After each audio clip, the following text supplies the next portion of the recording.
Hello বন্ধুরা, আলোর রান্নাঘরে আপনাদের সবাইকে স্বাগত। আজকে আমি মাছের ডিমের একটি রেসিপি করে দেখাবো। দুপুরে গরম ভাতের সাথে এই পদটি থাকলে জাস্ট জমে যাবে। খুব সহজ পদ্ধতিতে এই পদটি রান্না করা যায়। তো চলুন দেখে নেওয়া যাক কেমন করে করছি রেসিপিটি। প্রথমে আমি এখানে 150 গ্রাম মতো মাছের ডিম নিয়েছি। এর মধ্যে দুটো মাঝারি সাইজ পেঁয়াজ কুচি দিয়ে দিলাম 6টার মতো লঙ্কা কুচি, 2 চামচ বেসন,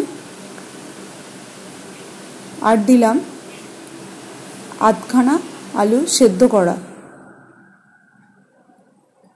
এবারে সব উপকরণগুলো ভালো করে ডিমটার সাথে মাখিয়ে নিতে হবে।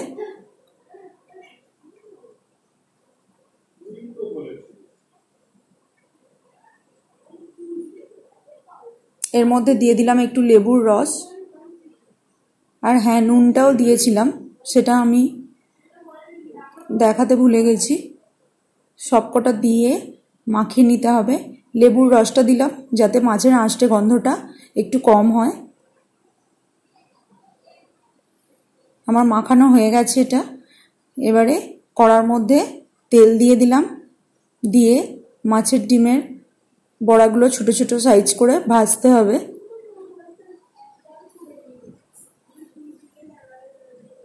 যদি এই রেসিপিটি আপনাদের ভালো লেগে থাকে তাহলে প্লিজ চ্যানেলটি সাবস্ক্রাইব করে দেবেন। এবার একটা সাইড ভাজা হয়ে গেছে, এবার আমি ডিমগুলো উল্টে দেব।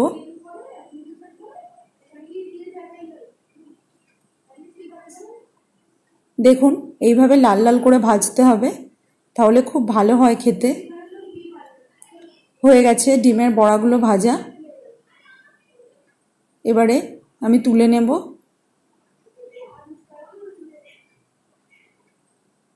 আমার সবকটা ডিমের বড়া ভাজা হয়ে গেছে।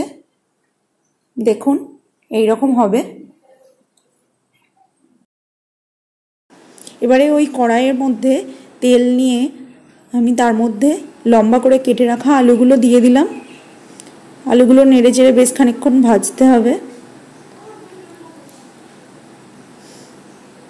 এর মধ্যে একটু নুন দিয়ে দেব, আবারও খানিকক্ষণ ভেজে নেব আলুগুলো।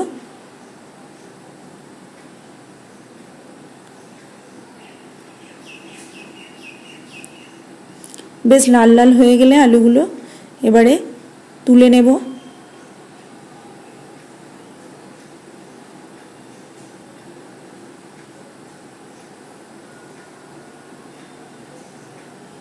খুব অল্প মশলায় এই রেসিপিটি রান্না হবে। আবারও কড়ার মধ্যে আর একটু তেল দিয়ে দিলাম। এর মধ্যে দিলাম 1/2 টেবিল স্পুন জিরে, গোটা জিরে ফোড়ন দিলাম। এর মধ্যে দিয়ে দেব দুটো মাঝারি সাইজ কেটে রাখা পেঁয়াজ। পেঁয়াজগুলো একেবারে কুচি কুচি করে কেটে নিয়েছি, এর মধ্যে দিয়ে দিলাম। এবার এর মধ্যে দেব 1 টেবিল চামচ ধনে গুঁড়ো, 1 টেবিল চামচ লঙ্কা গুঁড়ো, আর 1/2 টেবিল চামচ হলুদ গুঁড়ো। সবকটা দিয়ে একসাথে নেড়ে নিয়ে ভালো করে এবারে এর মধ্যে হালকা জল দিলাম যাতে মশলাগুলো পুড়ে না যায়। এবারে মশলাটা কষা হয়ে গেছে, এর মধ্যে দিয়ে দিলাম একটা গোটা টমেটো বাটা। টমেটোটা একটু ভালো করে কষে নিতে হবে যাতে কাঁচা গন্ধটা না ছাড়ে। এর মধ্যে একটু নুন দিয়ে দিলাম।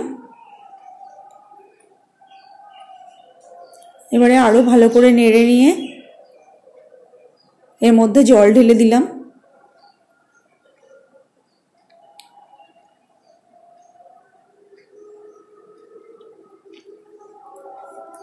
জলটা ফুটে উঠলে এর মধ্যে দিয়ে দিলাম আলুগুলো, ভেজে রাখা আলুগুলো এবং ডিমগুলো।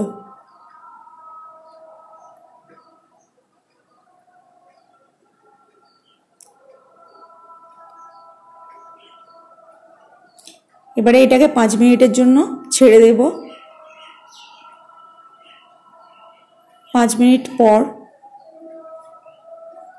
3টে চেরা কাঁচা লঙ্কা আমি এর মধ্যে দিয়ে দিলাম। কাঁচা লঙ্কার ফ্লেভারটা খুব ভালো লাগে। দেখুন ডিমের বড়ার রেসিপিটি একদম রেডি। এই রকমই হবে, একটু ঝোল ঝোল রাখতে হবে, ডিমগুলো যাতে পরে টেনে নেবে।